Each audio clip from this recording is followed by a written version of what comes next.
कदाचित डॉक्टर मनमोहन सिंग हे एकमेव व्यक्ती आहे. दोन तीनदा आर्थिक मंदी येऊन सुद्धा मनमोहन सिंगांचं वैशिष्ट्य मला जे आता ह्या टप्प्यावरती जाणवतं ते असं, डॉक्टर मनमोहन सिंगाचं योगदान काय? त्याच्या पुढे प्रवासातला सगळ्यात मोठा ठेवा. तरी सुद्धा एकाही सरकारला त्यांची धोरणं टाळता आली नाही. सगळ्यात धाडसाचा आणि राजकीय दृष्ट्या जोखमीचा बदल होता तो म्हणजे त्याच्यामुळे 2008 सालच्या वित्तीय संकटापासून भारत वाचला. स्वतःच्याच पक्षातल्या नेत्यांना तुरुंगात टाकण्यापर्यंतची कारवाई करणे. या दोन उत्तुंग शिखरांच्या तुलनेत आपण मनमोहन सिंगांकडे बघतो. पण इतिहास माझ्याकडे अधिक कणवाळूपणे बघेल. हे एकाही जगातल्या देशाला भोगावं लागलेलं नाहीये, तरी ती व्यक्ती ही अत्यंत निर्दोष आहे. Good politics has to be based on good economics. नमस्कार, मी Deepak Darade, for the People News मध्ये आपलं सर्वांचं स्वागत आहे. मंडळी, मुद्द्यावर बोलू हा आपला जो विशेष मुलाखतीचा कार्यक्रम आहे. यामध्ये आज आपण डॉक्टर मनमोहन सिंग, जे भारताचे माजी पंतप्रधान आहेत, यांच्याविषयी बोलणार आहे. 26 डिसेंबरला माजी पंतप्रधानांचं निधन झालं. खरं तर डॉक्टर मनमोहन सिंग म्हटलं की भारतामध्ये ज्या काही आर्थिक सुधारणा झाल्या याची पहिल्यांदा आठवण होते. त्यानंतर त्यांची पंतप्रधानांची कारकीर्द आठवते. आणि या सगळ्या कारकिर्दीमध्ये त्यांच्यावर जे आरोप झाले की कमकुवत पंतप्रधान, मौनी बाबा, असे अनेक आरोप झाले. पण खरंच हे कमकुवत होते का? मौनी बाबा म्हणजे ते कमी बोलत होते, पण तो त्यांच्या स्वभावाचा भाग होता का? पण कमी बोलत असताना त्यांनी कामं कडक केली आहेत का? कणखर कामं केली आहेत का? ह्या सगळ्याचा उहापोह आपण करणार आहे. या चर्चेसाठी माझ्यासोबत अभय टिळक आहेत, अर्थतज्ञ आहेत. आपलं स्वागत आहे sir, for the People News मध्ये. डॉक्टर मनमोहन सिंग म्हणजे नाव घेतलं की रिस्पेक्ट मनातून येतो. खरं तर विरोधक जरी असतील, त्यांच्या जाण्यानंतर विरोधकांच्या जर पोस्ट बघितल्या किंवा त्यांचे स्टेटमेंट्स बघितले तर आपल्याला मनमोहन सिंगांचं व्यक्तिमत्व लक्षात येतं की त्यांचं योगदान किती आहे. पण या सगळ्या पलीकडे जाऊन खरं तर आज मला बोलायचं आहे. डॉक्टर मनमोहन सिंग हे महान अर्थतज्ञ होते. बराक ओबामा म्हणाले की ते आमचे गुरु आहेत. त्यांनी बोलले तर संपूर्ण जग त्यांचं ऐकतं. जागतिक पातळीवरती डॉक्टर मनमोहन सिंगांची एक अर्थतज्ञ म्हणून काय नेमकी प्रतिमा होती, कशा पद्धतीनं जग त्यांना बघायचं, या संदर्भात नेमकं कशी मांडणी होऊ शकते? याला एकूण दीपकजी 3 पैलू आहेत. यातला पहिला पैलू असा आहे की मुळामध्ये अत्यंत कुशाग्र अर्थतज्ञ ही जी त्यांची शैक्षणिक पार्श्वभूमी आहे ती याच्यामध्ये अत्यंत महत्त्वाची आहे. कारण परदेशामध्ये त्यांची जी PhD होती तीच मुळामध्ये आंतरराष्ट्रीय व्यापार हा विशेषतः विकसनशील देशांच्या दृष्टीतनं विकासाचं इंजिन कसं बनू शकतो आणि त्याच्यासाठी त्या विभागाकडे कसं बघितलं पाहिजे आणि त्याचा फायदा विकसनशील देशांनी कसा करून घ्यायला पाहिजे, हा त्यांचा गड्डा विषय होता.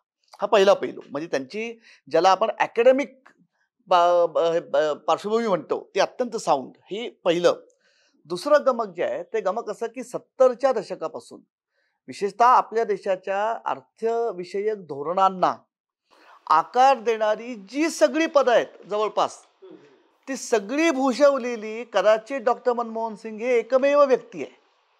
म्हणजे 70च्या दशकात पहिल्यांदा वाणिज्य मंत्रालयामध्ये, म्हणजे ज्यावेळी ते त्यांच्या अध्यापकाच्या भूमिकेतनं सरकारमध्ये किंवा शासन संस्थेमध्ये प्रवेश ते झाले, त्यावेळी पहिल्यांदा केंद्रामध्ये वाणिज्य मंत्रालयाचे अर्थसल्लागार, त्याच्यानंतर वित्त मंत्रालयाचे अर्थसल्लागार, त्याच्यानंतर केंद्रामध्ये अर्थ खात्याचे सचिव, त्याच्यानंतर पंतप्रधानांचे मुख्य आर्थिक सल्लागार, मग भारतीय रिझर्व्ह बँकेचे गव्हर्नर आणि सगळ्यात शेवटी नियोजन आयोगाचं उपाध्यक्ष. आणि त्याच्या पुढे त्यांचं पद म्हणजे अर्थमंत्री पद. म्हणजे अर्थमंत्री होण्यापूर्वी 70च्या दशकापासून जवळपास 90च्या दशकापर्यंत, म्हणजे हा जो 20 वर्ष एकूण वैश्विक पातळीवरती अत्यंत घडामोडीचा जो कालखंड होता. आणि 80च्या दशकामध्ये जवळपास जगात सर्वत्र, ज्याला आज आम्ही रिफॉर्म्स म्हणतो, आर्थिक पुनर्रचना कार्यक्रम जो सुरू झाला, त्याचं अत्यंत डोळस वाचन आणि आकलन, आणि त्याच वेळी भारतासारख्या विकासशील गुंतागुंतीच्या देशाचं आर्थिक व्यवस्थापन करण्यामध्ये जी सगळी कळीची पदं आहेत, तिथे प्रत्यक्ष कार्याचा अनुभव ही मोठी पुंजी. हा दुसरा घटक. आणि तिसरा महत्वाचा घटक म्हणजे की मधल्या काळामध्ये ते संयुक्त संघाचं जे व्यापार विषयक जी संस्था आहे अंगटाड, तिथे मनमोहन सिंगांचा संबंध होता. त्याच्यानंतर ह्या अर्थप्रशासकाच्या कारकिर्दी दरम्यान वेगवेगळ्या टप्प्यांवर, कारण त्यांनी जवळपास सगळ्या अलीकडच्या पंतप्रधानांच्या बरोबर काम केलेलं आहे. म्हणजे इंदिराजी, मोरारजी देसाई, त्याच्यानंतर व्ही.पी. सिंग, देवेगौडा, चंद्रशेखर, गुजराल, हे सगळे पंतप्रधान त्यांच्या कारकिर्दीमध्ये ते कळीच्या पदांवरती होते. या निमित्ताने जागतिक बँक असेल, आंतरराष्ट्रीय नाणेनिधी असेल, किंवा आशियाई विकास बँक असेल, किंवा अगदी म्हणजे ते अर्थमंत्री पदावर रुजू व्हायच्या आधी जे जेनेवामध्ये साऊथ कमिशन आहे, म्हणजे सगळे दक्षिण गोलार्धातले जे देश आहेत, त्या देशांमधले जे विकसनशील देश आहेत, त्यांच्या विकासासंदर्भामध्ये काम करणारा जो थिंक बँक होता, त्याचे डॉक्टर मनमोहन सिंग सचिव होते. अच्छा. त्यामुळे अत्यंत उत्तम अकॅडमिक बॅकग्राऊंड, भारतासारख्या गुंतागुंतीच्या देशाच्या अर्थप्रशासनाची अत्यंत उत्तम जाण, त्यामुळे भारतीय अर्थव्यवस्थेच्या सगळ्या खाचाखुणांचं पायाशुद्ध आकलन, आंतरराष्ट्रीय पदावर म्हणजे संस्थांशी घनिष्ठ काळ आलेला संबंध, तिथे प्रत्यक्ष चालू असणारं काम, आणि या निमित्ताने देश आणि विदेश इथे जे अर्थकारण सगळं बदलत होतं त्याची अत्यंत नेमकी जाणीव, ही सगळी पुंजी ही मला असं वाटतं मनमोहन सिंगांच्या एकूण ज्याला आपण कारकीर्द म्हणतो त्या कारकिर्दीचा हा अत्यंत भक्कम पाया आहे. एक देश म्हणून जे काही विभाग आहेत, हो. जिथं आर्थिक घडामोडीचा संबंध येतो, हो. अशा संबंधित सर्व संस्थांवरती किंवा सर्व संस्थांशी संबंधित आणि हा कामाचा अनुभव. कार्यकारी अनुभव म्हणजे ह्याचा नियोजन आयोगाचे उपाध्यक्ष, किंवा अर्थमंत्री, किंवा अर्थमंत्रालयामध्ये प्रमुख आर्थिक सल्लागार पंतप्रधानांचे, आणि रिझर्व्ह बँकेचे गव्हर्नर, म्हणजे आपण जर बघितलं तरी पाहिजे, ज्याला आम्ही फिस्कल पॉलिसी म्हणतो, म्हणजे राजकोषीय धोरण म्हणतो, ते राजकोषीय धोरण ठरवणारं केंद्रातलं अर्थ मंत्रालय, आणि ज्याला आपण मॉनिटरी पॉलिसी किंवा पतधोरण म्हणतो ते ठरवणारी रिझर्व्ह बँक, म्हणजे आपल्या संपूर्ण संघराज्य व्यवस्थेमध्ये जी बाबासाहेबांनी आपल्याला रचना घालून दिलेली आहे, त्याच्यामध्ये राजकोषीय धोरण हा पूर्णपणे केंद्र सरकारच्या अखत्यारीतला विभाग आहे, आणि पतधोरण किंवा पैसा धोरण हे रिझर्व्ह बँकेचं आहे. आणि या दोघांच्या समन्वयातनं एकूण धोरणाची दिशा पक्की होते. या दोन्ही ठिकाणी डॉक्टर मनमोहन सिंग यांनी जे काम केलेलं होतं त्याचं संपूर्ण फलित एका अर्थाने या पुढच्या सगळ्या गेल्या 40 वर्षामध्ये जे आपण सुधारणा म्हणतोय तिथे ते प्रतिबिंबित झालेलं, हे त्यांचं वैशिष्ट्य आहे. तुम्ही अनेक गोष्टींचा उहापोह करताना एक 2-3 मुद्दे त्याच्यात मधले मला जे दिसतात, की म्हणजे नियोजन आयोगाचं ते उपाध्यक्ष होते, त्यानंतर आरबीआयचे गव्हर्नर होते, हो. त्यानंतर ते अर्थमंत्री. माझ्या दृष्टिकोनातून ही 3 पदं जी आहेत ही देशाच्या दृष्टिकोनातून फार महत्वाची पदं आहेत. आणि ज्यावेळेस आपण 91-92चा विषय समोर येतो, की जिथं भारतानं आर्थिक सुधारणा स्वीकारल्या, जिथं म्हणतात की गॅट करारावरती सह्या झाल्या, हो. तर नेमका गॅट करार काय हे सर्वसामान्य माणसाला काही कळत नाही. म्हणजे चांगल्या शिकलेल्या माणसालाही अजून त्याचा अर्थ लागलेला नाही असं माझं मत आहे. पण म्हणजे भारतासाठीचं जे हे योगदान आहे, की भारत विकसित होण्याकडे वाटचाल सुरू झाली, भारताची अर्थव्यवस्था बळकट होण्याकडे सुरुवात झाली, की जे आपण 91-92 पासून ते आज आता आपण 2024 मध्ये आहे, एवढा प्रचंड मोठा कालखंड आहे. आणि या कालखंडामध्ये भारताची अर्थव्यवस्था 2-3दा आर्थिक मंदी येऊन सुद्धा भारत हा विकसितच होत राहिला. दुसरी गोष्ट, या सगळ्या काळामध्ये डॉक्टर मनमोहन सिंगाचं योगदान काय आहे, कशासाठी त्यांची आठवण ठेवायची? कारण एकीकडे आपण त्यांना कमकुवत माणूस म्हणतोय, त्यांचं योगदान नाकारताना आपण सगळ्या गोष्टी 10 वर्षात पाहिलेल्या आहेत. तुम्ही कसं बघता याच्याकडे? मला याच्यामध्ये एक गोष्ट अत्यंतची प्रकर्षाने जाणवते, ते अशी की ज्याला आपण आर्थिक फेररचना म्हणतो. मी जाऊ का दीपकजी, मला रिफॉर्म्स या शब्दापेक्षा सुद्धा रिस्ट्रक्चरिंग किंवा पुनर्रचना हा शब्द जास्ती योग्य वाटतो. मनमोहन सिंगांच्या म्हणजे 91 जर आपण आरंभीचा कालखंड धरला तर संपूर्ण भारतीय अर्थव्यवस्थेची पुनर्रचना घडवण्याचा तो आरंभ आहे. ही जी पुनर्रचना आहे ना, या पुनर्रचनेमध्ये सगळ्यात महत्वाचं त्यांचं जे योगदान किंवा वैशिष्ट्य आहे ते असं आहे की 1950 साली आपल्याकडे नियोजन आयोग स्थापन झाला आणि पंडित जवाहरलाल नेहरूंनी ज्याला आपण फेबियन सोशलिझम म्हणतो ती आपण धोरण दृष्टी स्वीकारली आणि नियोजन प्रधान विकासाचं धोरण आपण अवलंबलं. या सगळ्या काळामध्ये म्हणजे 1950 ते 1991 हा संपूर्ण काळ ज्याला आपण सार्वजनिक क्षेत्राचं एका अर्थाने बलस्थान किंवा मोठ्या भावाची भूमिका सरकारी उद्योग सार्वजनिक उद्योग ही आपण ठेवली होती. पण मनमोहन सिंगांचं वैशिष्ट्य मला जे आता ह्या टप्प्यावरती जाणवतं ते असं की स्वरूपतः हजारो वर्षापासून भारतीय अर्थव्यवस्था ही संमिश्र अर्थव्यवस्था आहे. इथे कानाकोपऱ्यात खेडोपाडी पसरलेला अत्यंत प्रगमनशील म्हणजे संजीवित चेतनमय डायनॅमिक असा प्रायव्हेट सेक्टर आहे. इथे खाजगी उद्यमशीलता आहे. आमचा शेतकरी हा सगळ्या प्रकारच्या म्हणजे अनिश्चिततेवरती मात ठेवून उत्पादन करतो. ही जी एक हजारो वर्ष उत्क्रांत होत आलेली खाजगी क्षेत्राची जी क्षमता होती तिला आता दरवाजे मोकळे करून वाव करून देण्याची योग्य वेळ आलेली आहे. हे हेरणं मला असं वाटतं हे डॉक्टर मनमोहन सिंग यांच्या अर्थ प्रगल्भतेचं सगळ्यात मोठं लक्षण आहे की हो ज्यावेळी अर्थकारणाला गरज होती त्यावेळी 50 वर्ष आपण नियोजित अर्थकारणाची आणि जिथे सरकारी क्षेत्राला आपण मोठ्या भावाची भूमिका दिली होती ते केलं. पण आता त्याच पातळीवरती थोडा सांधा बदलण्याची गरज आहे कारण 50 साली आमच्याकडे एवढं सक्षम प्रायव्हेट सेक्टर नव्हता. आता तो तयार झालेला आहे.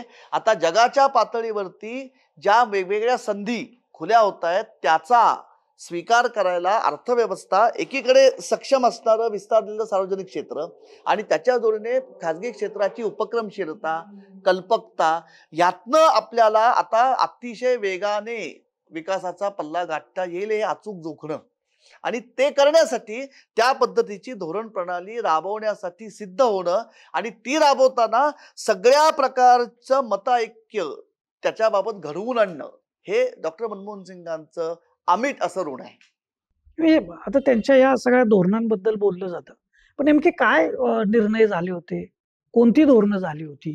की ज्याच्यामुळं म्हणजे हा जो काही विकासाचा रथ आहे, तो पुढं तसाच आलाय? कारण बघा म्हणजे 91-92ला ज्यावेळेस त्यांनी हे निर्णय घेतले अर्थमंत्री म्हणून, ते जे नरसिंहराव यांचं सरकार होतं, ते सुद्धा अल्पमतात होतं. आणि त्यानंतर 2024 पर्यंत आपण बोलूयात.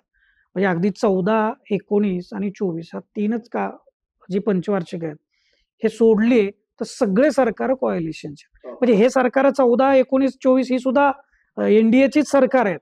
परंतु या तीनही सरकारमध्ये म्हणजे खास करून 2014 आणि 19 भाजपला बहुमत आहे स्वतःला.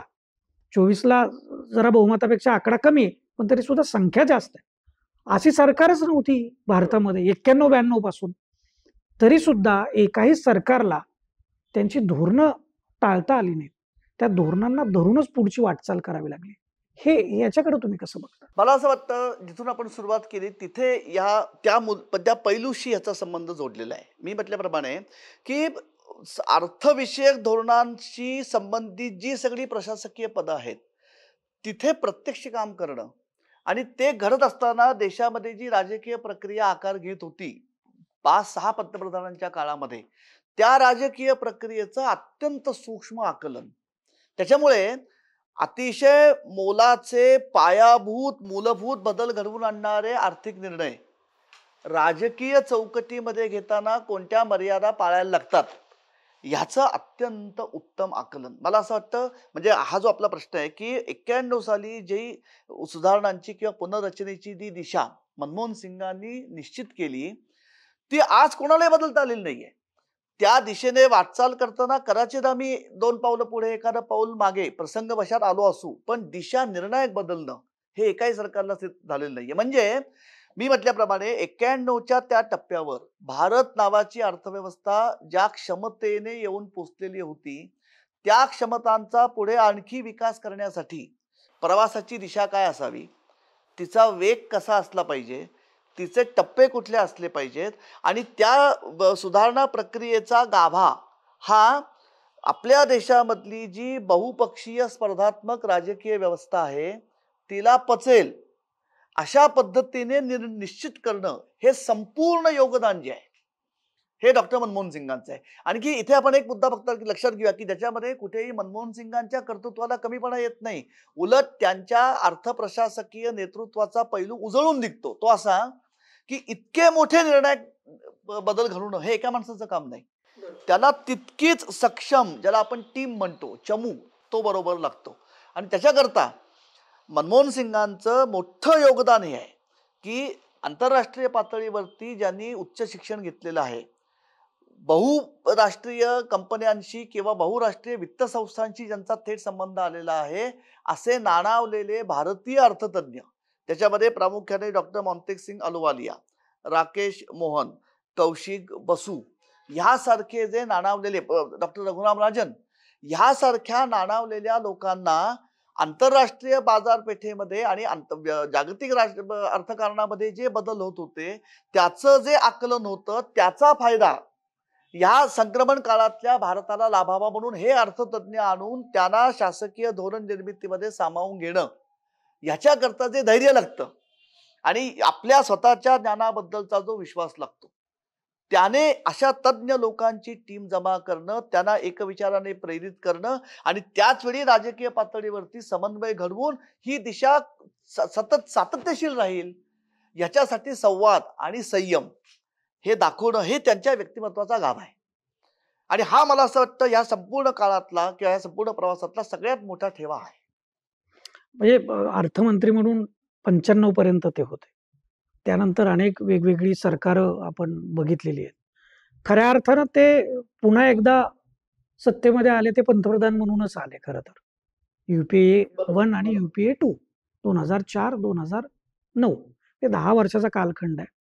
अर्थमंत्री म्हणून जे त्यांनी निर्णय घेतले ते खरं तर दरम्यानच्या कोणत्याच सरकारला, जसं आता तुम्ही बोलले की ते एक पाऊल मागे, फार फार तर एक पाऊल पुढे, पण ते सोडता नाही आलं. तसं तेच अर्थमंत्री राहिलेले डॉक्टर मनमोहन सिंग हे पंतप्रधानपदी आले. म्हणजे मेन खुर्चीमध्ये ते बसले की जिथं आता त्यांना निर्णय घ्यायचे, अंमलबजावणी करायची. पण ती दोन्ही काळातली सरकार जी होती ती पुन्हा कोएलिशनच होती, आघाडीचीच होती. त्या 2 टप्प्यामध्ये 2 सरकारमध्ये त्यांचं जे काम आहे त्याला न्याय देता आला का? म्हणजे तुम्ही कसं बघता एक अर्थतज्ञ म्हणून मी खरं तुम्हाला हा प्रश्न विचार, कारण ती जी धोरणं त्यांनी आखली ती नेमकी कोणती धोरणं या 10 वर्षाच्या काळामध्ये त्याला गती देता आली असेल, त्याला व्यवस्थित त्याची अंमलबजावणी करता आली असेल, अशी कोणती होती की ज्याच्यामुळं हे याला जोडून मी फक्त एक उदाहरण देतो की 2008-9 मध्ये जे काही रिसेशन जागतिक आलं ते फार मोठं होतं असं सगळ्याच तज्ञांचं मत होतं. पण त्यावेळी सुद्धा भारत हा चांगल्या पद्धतीनं विकास करत राहिला. तुम्ही कसं बघता याच्याकडे? याला मुख्य 2 किंवा 3 पैलू आहेत दीपकजी. पहिली गोष्ट अशी की अर्थमंत्री बनून त्यांच्याकडे सूत्र आल्यानंतर ज्या पहिल्या 2-3 अत्यंत महत्वाच्या घोषणा किंवा धोरणात्मक बदल आपण जे केले त्याच्यामध्ये त्यावेळी सगळ्यात धाडसाचा आणि राजकीय दृष्ट्या जोखमीचा बदल होता तो म्हणजे रुपयाचं अवमूल्यन घडवून आणणं. म्हणजे 1966 साली जेव्हा पहिल्यांदा रुपयाचं अवमूल्यन घडवून आणलं त्यावेळी अतिशय प्रतिकूल भूमिका सगळीकडनं तेव्हा उमटली होती की आम्ही डॉलरच्या तुलनेमध्ये रुपयाचं मूल्य कमी करतोय, म्हणजे कुठेतरी देशाच्या प्रतिष्ठेशी आम्ही तडजोड करतोय, अशी एक तेव्हा भावना होती. 91 साली आपल्याला जर आठवत असेल तर जुलैमध्ये 2 टप्प्यात मनमोहन सिंग अर्थमंत्री असताना त्यांनी 2 टप्प्यामध्ये जवळपास 19% रुपयाचं डॉलरच्या तुलनेमध्ये अवमूल्यन घडवून आणलं. हा मला असं वाटतं अत्यंत मोठा त्यावेळेचा निर्णय होता, धाडसी निर्णय होता. त्याचं कारण असं होतं की त्यावेळी परकीय चलनाच्या आघाडीवरती जी आणीबाणीची परिस्थिती होती ती जर आपल्याला आता सावरायची असेल तर पहिली गोष्ट आपल्या निर्यातीला चालना द्यावी लागेल आणि निर्यातीला चालना देण्यासाठी रुपयाचं अवमूल्यन घडवणं ही महत्वाची एक पूर्वअट होती, ती त्यांनी केली. त्याच्यात जी प्रगल्भता दिसते ना ती इथे अशी दिसते की तो निर्णय घेतल्यानंतर टीका अशी झाली की अहो आम्ही आता रुपया स्वस्त केलाय, आता आपल्याला म्हणजे आयात स्वस्त झाली आहे, कारण रुपयाचं आम्ही अवमूल्यन घडलंय, भरा भरा भरा लोक आयात करायला लागतील आणि आमची एकदम व्यापाराची तूट वाढेल, असं काही झालं नाही. याचं कारण हे जे राजकीय किंवा आर्थिक प्रगल्भता आहे ना, की आम्ही अवमूल्यन घडवतोय, पण अवमूल्यन घडवत असतानाच आम्ही आयातीवरती जे पूर्वीची बंधनं होती ती पण आम्ही दूर करतोय. म्हणजे पूर्वी म्हणजे तिथपर्यंत आम्हाला परवाने लागायचे. मनमोहन सिंगांच्या काळामध्ये सुरुवातीला जो सगळ्यात ते 2 मोठे बदल झाले, की रुपयाचं अवमूल्यन आणि आयातीवरचे परवान्याची पद्धत रद्द करून आयात शुल्क जारी करणं. आयात शुल्क जारी करण्यामुळे सरकारच्या उत्पन्नामध्ये भर पडली आणि आपोआपच ज्याला आपण म्हणतो की उपभोग प्रवण आयात होण्याला पायबंद बसला. हे मला असं वाटतं 2 अत्यंत तेव्हा महत्वाचे निर्णय झाले. तिसरा निर्णय जो झाला आणि तो खऱ्या अर्थाने मला फार महत्वाचा वाटतो, की 91 साली ज्यावेळी डॉक्टर मनमोहन सिंगांच्याकडे अर्थमंत्रीपदाची जबाबदारी आली, त्यावेळी 4 मुख्य आव्हानं ही भारतीय अर्थव्यवस्थेसमोर अत्यंत कळीची होती. त्यातलं मी पहिलं म्हटल्याप्रमाणे वित्तीय तूट. राज्य सरकार आणि केंद्र सरकार यांची प्रचंड वाढलेली होती. 2 त्यामुळे महागाई होती. 3 सगळ्यात महत्वाची गोष्ट म्हणजे की परकीय चलनाची गंगाजळी आमची पूर्णपणे रसातळाला गेलेली होती. आणि ह्या ह्या परिस्थितीवरती मात करण्यासाठी एक अत्यंत सूक्ष्मपणे बदल डॉक्टर मनमोहन सिंग आणि नंतर रिझर्व्ह बँकेचे गव्हर्नर झालेले डॉक्टर रंगराजन यांनी घडवून आणला. तो आजही आम्हाला मार्गदर्शक आहे. तो बदल असा घडवून आणला की केंद्र सरकार असेल किंवा राज्य सरकार असतील, त्यांची जेव्हा वित्तीय तूट वाढते तेव्हा ती वित्तीय तूट रिझर्व्ह बँकेकडनं कर्ज घेऊन भागवली जाते.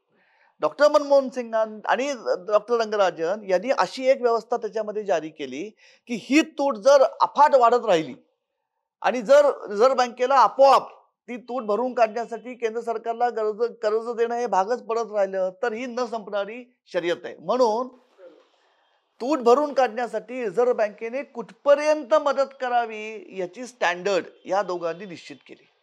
मला असं वाटतं हा एक अत्यंत रिमार्केबल बदल होता. कारण म्हणजे आपल्या प्रश्नाचं पुढचं मी उत्तर देतो. 2009 साली म्हणजे त्यांची दुसरी कारकीर्द सुरू होण्याच्या तोंडावर आपल्याला जर आठवत असेल तर लोकसभेने fiscal responsibility and budget management act म्हणजे त्याला आम्ही मराठीमध्ये राजकोषीय कायदा असं म्हणतो किंवा राजकोषीय वित्तीय अधिनियम असं जे म्हणतो, की ज्याच्यामुळे आमची तूट देशी उत्पन्नाच्या 3% वर जाणार नाही हा जो आम्ही त्याच्यावरती मर्यादा आणली ती प्रक्रिया मनमोहन सिंगांच्या पहिल्या पावलापासून सुरू होती. हे संपूर्ण जो म्हणजे हे जे 2-3 निर्णय आहेत अत्यंत महत्वाचे, की रुपयाचं अवमूल्यन, आयातीवरती निर्यात जी सगळी बंधनं होती ती काढणं, मुख्य म्हणजे तुटीवरती आपोआपच एक मर्यादा येईल या पद्धतीने रिझर्व्ह बँक आणि केंद्र सरकार यांच्या नात्याची घडी बसवणं आणि चौथी महत्वाची गोष्ट म्हणजे सगळ्या खासगी क्षेत्राला वाव देण्यासाठी उद्योगांवरची जी नाना प्रकारची बंधनं होती ती पूर्णपणे बदलणारं नवीन औद्योगिक धोरण आणणं, की ज्याच्यामुळे खासगी उद्यमशीलता, खासगी कारखानदारी, परकीय भांडवला संबंधामध्ये अत्यंत स्वागतशील त्याला एक चालना मिळेल. ही सगळी चालना त्या सुरुवातीच्या 4 घटकांच्या मध्ये आहे. आणि तुमचा शेवटचा मुद्दा म्हणजे त्या प्रश्नाचा दुसरा भाग जो आहे 2000 म्हणजे त्यांची दुसरी टर्म जी आहे ज्याला आपण म्हणतोय की साधारणपणे 2009 ते 2014 ह्या काळामध्ये आपण बघा त्या काळामध्ये जी सगळी धोरणं राबवली गेली ती अत्यंत वैशिष्ट्यपूर्ण आहेत. म्हणजे महात्मा गांधी राष्ट्रीय ग्रामीण रोजगार हमी योजना, 2 जवाहरलाल नागरी पुनर्निर्माण योजना, त्याच्यानंतर पंतप्रधान रोजगार योजना, ग्रामीण रोजगार योजना, त्याच्यानंतर राष्ट्रीय आरोग्य सुधारणा योजना, या सगळ्या योजना ज्या आहेत ह्या योजनांचा भर मुख्य म्हणजे ग्रामीण रस्ते बांधणी कार्यक्रम, हे सगळे उपक्रम जे आहेत हे सगळे उपक्रम हे अर्थकारणातले जे वेगवेगळे घटक आहेत त्या वेगवेगळ्या घटकांच्या उत्पादक क्षमतांचा वापर करण्याकडे सरकारी खर्च वळवणं हे त्या योजनांचं एक समान सूत्र आहे. आता इथे याच्यात अंतर्गत लय आहे. ती लय अशी आहे की ज्या सुधारणा 91 पासून आपण राबवल्या त्या सुधारणांचा 2091 ते जवळपास 2001 सालापर्यंत भारतीय अर्थव्यवस्थेला विकासाचा दर वाढण्याच्या दृष्टीने जो लाभ मिळाला त्याच्यामुळे सरकारचं संकलन जे वाढलं, त्याच्यामुळे सरकारला ह्या सगळ्या योजनांवरती खर्च करण्यासाठी भरपूर अशी एक साधन सामग्री गोळा झाली. हे जे कौशल्य आहे, हे कौशल्य मनमोहन सिंगांच्या अर्थविषयक दृष्टीचं आहे. आणि हे करत असताना किती प्रमाणावरती आपण ज्याला आपण फायनान्शियल सेक्टर म्हणतो, वित्तीय क्षेत्र जे आहे देशाचं, हे किती प्रमाणावर खुलं करायचं, ज्याला आपण कॅलिब्रेटेड अप्रोच म्हणतो, टप्प्याटप्प्याने पुढे जाणं, हा जो सावध पवित्र आपण स्वीकारला ना, त्याच्यामुळे 2008 सालच्या वित्तीय संकटापासून भारत वाचला. कारण संपूर्ण भारतातलं बँकिंग सेक्टर जो होता, तो बँकिंग सेक्टर ह्या पद्धतीने 2008 मध्ये जे संकट अमेरिकी वित्त क्षेत्रामध्ये उमटलं, त्याची जी कारणमीमांसा होती ती भारतामध्ये कधीही रुजली नाही. कारण रिझर्व्ह बँकेचा त्या पद्धतीने आपल्या वित्त व्यवहारावरती निगराणी होती. आणि हे सगळं श्रेष्ठ श्रेय जे आहे, हे टप्प्याटप्प्याने सावधगिरीने संयतपणाने कार्यक्रम पुढे रेटण्याची जी धोरणदृष्टी डॉक्टर मनमोहन सिंगांची होती आणि त्यांच्या चमूची होती, त्याचं हे श्रेय. पण बघा हे अतिशय चांगल्या बाजू तुम्ही समोर मांडलेल्या आहेत. पण एवढं असूनही त्यांच्या दुसऱ्या टप्प्यामध्ये पंतप्रधान म्हणून जे काही UPA 2चं जे सरकार होतं, त्याच्यामध्ये भ्रष्टाचाराचे खूप आरोप झाले. आणि हे भ्रष्टाचाराचे आरोप प्रत्येक सरकारच्या काळामध्ये झालेले आहेत. परंतु एक पंतप्रधान म्हणून स्वतःच्या सरकारमधल्या एका मंत्र्याला तुरुंगात टाकण्यापर्यंतची कारवाई करणं, स्वतःच्याच पक्षातल्या नेत्यांना तुरुंगात टाकण्यापर्यंतची कारवाई करणं, एवढी धमक दाखवली ती मनमोहन सिंगांनीच दाखवली आहे. एवढं होऊनही त्यांच्यावरती कमकुवत पंतप्रधान म्हणून किंवा पपेट म्हणून जी टीका होते, तुम्ही कसं बघता याच्याकडे? मी तुम्हाला खरं सांगू का, मला ती टीका ही खऱ्या अर्थाने प्रामुख्याने राजकीय स्वरूपाची वाटते. आता त्याला माझं याबाबतचं आकलन असं आहे की आपण बघा, म्हणजे मनमोहन सिंगांचा जो सगळा कालावधी आहे, त्याच्या आधी वाजपेयींची कारकीर्द आहे 96 ते 2004 सालापर्यंत. आणि मनमोहन सिंगांच्या नंतर आज जे विद्यमान पंतप्रधान आहेत त्यांची कारकीर्द आहे. आता माननीय मोदींचं व्यक्तिमत्व सर्वार्थाने वेगळं आहे. ते अत्यंत त्यांची म्हणजे प्रतिमाच अत्यंत कणखर नेता अशी आहे. वाजपेयींच्या संदर्भामध्ये 50 वर्षाचा प्रदीर्घ राजकीय अनुभव आणि त्याच्यामुळे एक सर्वपक्षीय त्याला मिळालेली अधिमान्यता, या 2 उत्तुंग शिखरांच्या तुलनेत आपण मनमोहन सिंगांकडे बघतोय. हाही आपण एक घटक लक्षात घेतला पाहिजे. बरं, मुळामध्ये डॉक्टर मनमोहन सिंग हे अत्यंत ज्याला आपण मितभाषी म्हणतो असं व्यक्तिमत्व आहे. त्यांचं एक वाक्य आहे की म्हणजे माझ्यावर टीका करणाऱ्या हजारो शब्दांपेक्षा माझं मौन हे जास्ती ताकदवान आहे. हे जे ते वाक्य म्हणले, किंवा त्यांचं ते जे म्हणजे खरोखर इतिहासामध्ये कोरलं जावं असं वाक्य आहे की समकालीनांनी माझं मूल्यमापन कसंही करू, पण इतिहास माझ्याकडे अधिक कनवाळूपणे बघेल. हे जे त्यांचं वाक्य आहे, ह्या वाक्यामागची जी त्या व्यक्तिमत्वाची धारणा आहे की लेट माय वर्क स्पीक, आपण एक लक्षात घेऊया. म्हणजे माझ्यासारखा सामान्य माणूस मनमोहन सिंगांच्याकडे कायम एक अत्यंत निष्णात टेक्नोक्रॅट म्हणूनच बघत होता की अत्यंत म्हणजे ज्याला आपण म्हणतो कसोटीच्या काळामध्ये देशाचं अर्थकारण आणि पर्यायाने राजकारण. मला दीपकजी हे वाक्य त्यांचं दुर्दैवाने आपण कधी लक्षात घेत नाही. त्यांनी सुरुवातीच्या काळामध्ये त्यांचं एक कायम वाक्य असं होतं की good politics has to be based on good economics. म्हणजे चांगल्या विशुद्ध निकोप निरामय अर्थकारणावरतीच चांगल्या राजकारणाची उभारणी होऊ शकते. ही जी त्यांची दृष्टी आहे, ती दृष्टी त्यांना सतत मला असं वाटतं धीर देत राहिली. आणि तिसरा एक महत्वाचा मुद्दा, आपण तो कधी विसरता कामा नये. मी याची तरफदारी नाही करत आहे, पण 80 सालापासून ज्या सगळ्या देशांच्या मध्ये आर्थिक पुनर्रचना कार्यक्रम राबवला गेलेला आहे, त्या प्रत्येक देशामध्ये भ्रष्टाचार झालेला आहे.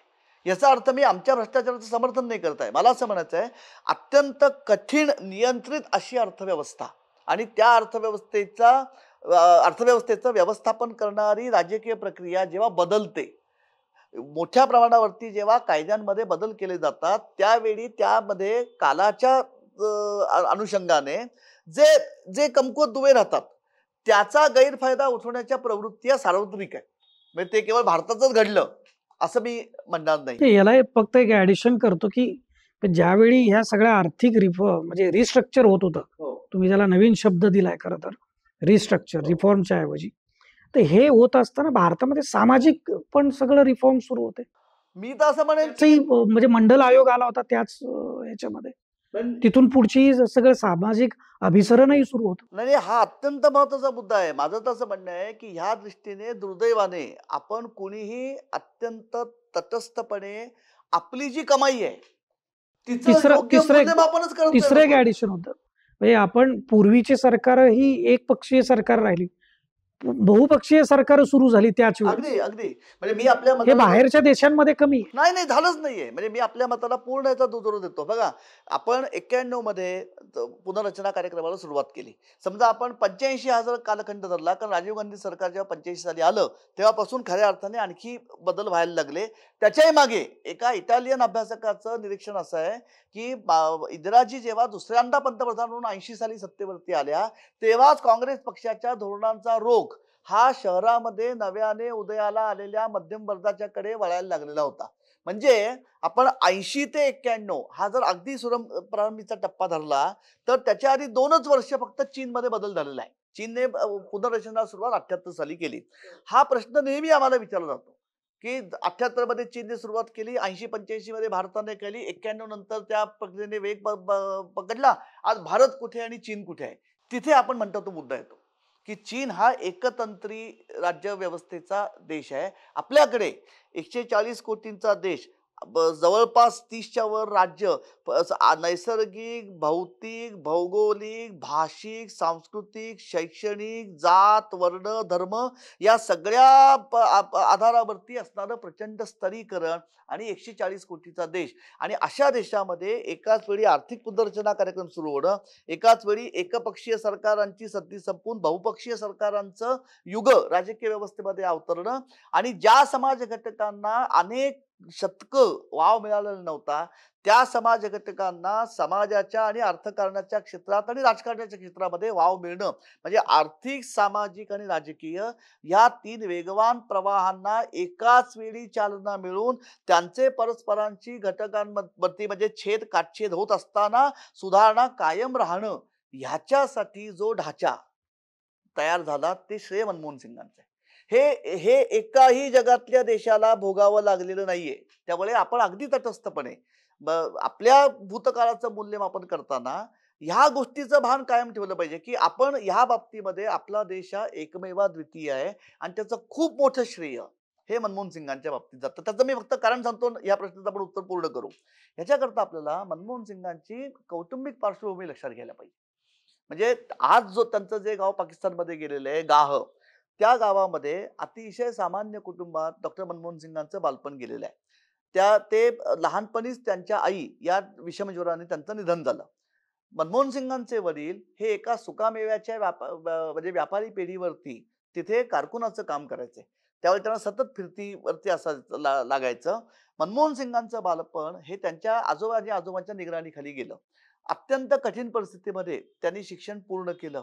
हे जे सगळं वास्तव आहे, म्हणजे सामान्य माणसाला किती खडतर म्हणजे परिस्थितीचा सामना करावा लागतो याची जाण असल्यामुळे आपल्याला जर आठवत असेल, तर मनमोहन सिंग त्यांच्या संपूर्ण कारकिर्दीमध्ये एक वाक्य कायम उच्चारत राहिले, की आम्हाला अर्थकारण बदलायचं आहे. म्हणजे काय करायचं आहे, तर आम्हाला खाजगी क्षेत्र आणि सरकारी क्षेत्र यांच्या कार्यकक्षांची पुनर्आखणी करून सरकारी क्षेत्रामध्ये ज्या सेवा किंवा सरकारी उद्योगांच्या मार्फत जे आम्ही उत्पादन करतो, त्याची डिलिव्हरी मेकॅनिझम ही आम्हाला सुधारली पाहिजे. कारण सर्वसामान्य माणसाच्या कल्याणाची पातळी शासकीय दवाखान्यामधनं किती उत्तम सेवा मिळते. म्हणजे प्राथमिक शिक्षणाच्या ज्या शासकीय शाळा आहेत, त्यातनं किती चांगल्या प्रकारचं शिक्षण दिलं जातं. रस्त्याची आमच्या गुणवत्ता किती चांगली आहे. आमचा वीज पुरवठा खरोखर अखंडित आणि एका दाबाने मिळतो का? पिण्याच्या पाण्याची गुणवत्ता कशावरती आहे? ह्या ज्या शासकीय सेवा आहेत, या शासकीय सेवांचा दर्जा जोपर्यंत सुधारत नाही आणि तो सुधारण्यासाठी ज्या प्रशासकीय सुधारणा आवश्यक आहेत, त्या आम्ही जोपर्यंत करत नाही, तोपर्यंत सुधारणांचा खरा चेहरा सामान्य माणसाला दिसणार नाही. ही जी कारभारामागची दृष्टी आहे, हे मनमोहन सिंगांचं सगळ्यात मोठं ऋण आहे. दुर्दैवाने आपण सगळं ते डोळ्याआड करतो आहोत आणि केवळ त्या म्हणजे त्या काळी जी एका प्रकारे मी ज्याला म्हणतो, की ती श्रमविभागणी होती. श्रमविभागणी अशी, की प्रशासन, अर्थकारण याच्यावरती डॉक्टर मनमोहन सिंग यांची नजर होती आणि राजकीय भाग जो होता तो सगळा काँग्रेस पक्षामध्ये धुरीण सांभाळत होते. त्यामुळे केवळ तांत्रिकदृष्ट्या मंत्रिमंडळ हे संयुक्त जबाबदारीच्या तत्वावरती चालतं. त्याचे घटनात्मक प्रमुख हे पंतप्रधान आहेत. त्यामुळे त्या टीकेचा रोग जरी त्यांच्या आसनाकडे असला तरी ती व्यक्ती ही अत्यंत निर्दोष आहे आणि त्या व्यक्तीच्या मर्यादा हा मला असं वाटतं प्रत्येक नागरिक जाणून होता.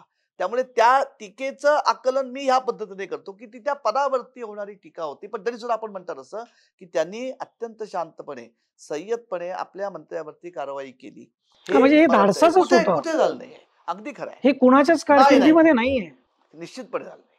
त्यामुळे त्यामुळे त्यांना म्हणजे कमकुवत पंतप्रधान कसं म्हणायचं? नाही मी ते म्हणतो की त्यांचा तो जो स्वभाव होता ना की टीका कारण त्यांचे जी सगळी त्यांचे जे निकटवर्ती आहेत ना त्यांच्या अनेक ठिकाणी आपला आता आता उल्लेख सापडतात की त्यांचं कायम धोरण होतं की माझं माझं काम बोलेल.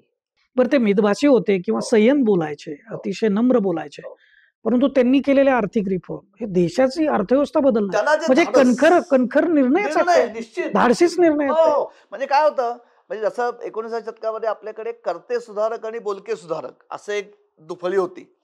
तसं जर आपला म्हणजे आजच्या संदर्भात बोलायचं झालं तर बोलके कणखर नेते आणि कर्ते कणखर नेते अशी जर आपण विभागणी केली तर मनमोहन सिंग हे दुसऱ्या गटात जातील की अत्यंत शांतपणे आपल्या पदाला असणाऱ्या आपल्या ज्या जबाबदाऱ्या आहेत त्या निष्ठेने पार पाडत कुठल्याही लोकांच्या म्हणजे बोलण्याकडे लक्ष न देता आपण प्रामाणिकपणे काम करत राहणं आणि त्यातनं लोकांना उत्तर देत राहणं हा जो एक अत्यंत ह्याला फार अंतर म्हणजे मनाचं फार भक्कम बळ लागतं.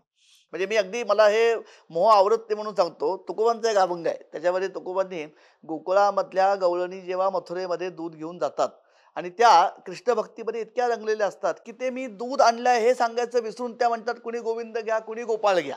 त्यावेळी मथुरेच्या गवळणी हसायला लागतात. तर तुकोबाने असं म्हटलंय तुका म्हणे हासे जन नाही कान तये ठाई. म्हणजे त्या गवळणी हसतायत ना हसू देत आम्ही आमच्या विश्वामध्ये दंग आहोत.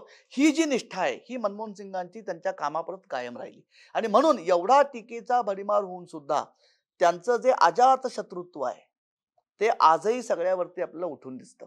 म्हणजे त्या काळामध्ये त्यांचे विरोधक त्यांच्याबरोबर त्यांच्या मंत्रिमंडळातले त्यांच्या पक्षातले परंतु त्यांच्यावरती विसंवाद असणारे सगळे नेते त्यांच्या परत कुठल्याही प्रकारची कटुता मनमोहन सिंगांच्या व्यक्तिमत्वामध्ये कधीही झालं नाही. याला अत्यंत प्रचंड मनोबळ लागतं. या दृष्टीने जर आपण बघितलं तर केवळ टीकेला उत्तर दिलं नाही म्हणून त्यांना आपण जर कमकुवत म्हणत असू तर मग त्यांच्या ह्या कणखरपणाची व्यवस्था आपण कशी लावणार आहोत. फार चांगल्या शब्दांमध्ये तुम्ही त्यांच्या सगळ्या आठवणी आणि कर्तृत्व आमच्या प्रेक्षकांच्या समोर मांडलेलं आहे. आपण वेळ दिलात आणि माजी पंतप्रधान एक निष्ठावंत म्हणूयात, कर्तृत्ववान म्हणूयात आणि जो तुम्ही शब्द सुचवलाय कर्ता कणखर नेता, तर अशा या नेतृत्वाच्या संदर्भामधले हे सगळे पदर तुम्ही उलगडून आमच्या समोर ठेवलेले आहेत. आपलं मनापासून धन्यवाद. धन्यवाद. थँक्यू. डॉक्टर मनमोहन सिंग यांना विसरणं खरं तर शक्य होणारच नाही भारतीयांना. इतकं मोठं योगदान आहे. परंतु ते योगदान देत असताना त्यांनी कधीही त्याची प्रसिद्धी, त्याचं डॉक्युमेंटेशन किंवा त्याचा एक भडीमार हा लोकांवरती केलेला नाही. त्यांचा तो स्वभावाचा भाग नव्हता. परंतु खरं तर आपण जे सर्व ज्ञानी, सर्वश्रुत असे लोक आहे, यांनी तरी किमान या व्यक्तिमत्वाचं ऋण कायम ठेवावं असंच हे व्यक्तिमत्व आहे आणि ते कायम आपल्या भारतीयांच्या स्मरणामध्ये राहील. त्यांना भावपूर्ण श्रद्धांजली आपण या निमित्तानं अर्पण करूयात. आपल्याला ही सगळी मुलाखत आणि डॉक्टर अभय टिळक यांनी जे काही ते मुद्दे मांडलेले आहेत याविषयी काय वाटतं हे कमेंटमध्ये आम्हाला जरूर सांगा. आणि फॉर द पीपल न्यूज चॅनलच्या नवनवीन व्हिडिओ पाहण्यासाठी चॅनलला सबस्क्राईब करा, लाईक करा आणि फॉलो करा. धन्यवाद.